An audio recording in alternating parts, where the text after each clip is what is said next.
La discrimination du gros existe avec sa mauvaise image drainée par la manipulation sociétale.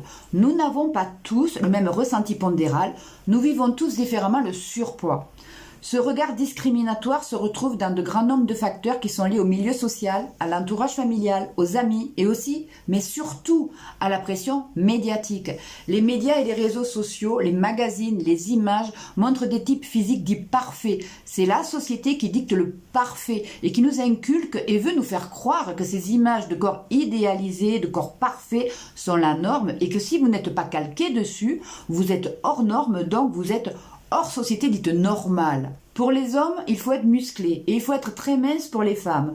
On croise rarement des femmes taille mannequin dans la rue et si vous en croisez une, vous la trouverez trop maigre, trop grande et vous serez déçu parce que vous ne la trouverez pas si belle que ça parce que oui, au naturel, sans spot et sans maquillage, la donne, c'est plus du tout la même. L'image de la poupée Barbie, taille mince et rondeur de poitrine, c'est une image de poupée, rien de plus, image d'épinal. La société porte un regard bienveillant sur les minces. Il reflète le bonheur, l'intelligence, la beauté, il reflète la réussite sociale. Alors que le regard de la société sur les gros, le regard des autres, il n'est même pas nécessaire de le verbaliser. Il est lu dans le regard. Un gros, il est paresseux. Et puis tout autre attribut que je ne dirai pas.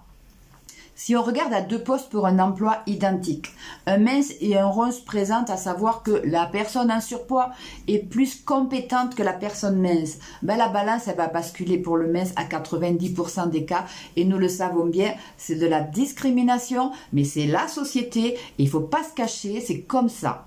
Il y a une conscience et une représentation de la personne qui est en surpoids, de par son propre regard à elle d'une part. Alors, imaginez le regard des autres. Que ce soit le regard des imbéciles, c'est certain, mais c'est avant tout votre regard que vous portez sur vous.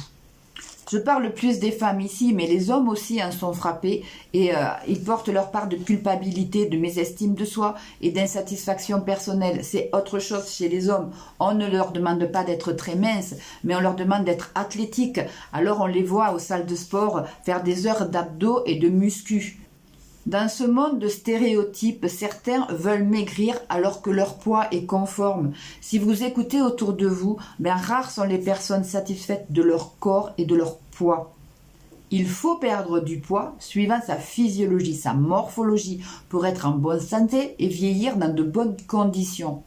Et pour vous aimez vous. Si vous vous respectez, vous dégagerez cette aura autour de vous et vous serez beau même si vous avez quelques kilos en trop ou même si vous êtes gros. Ce que je veux vous faire comprendre, ne vous comportez pas en gros.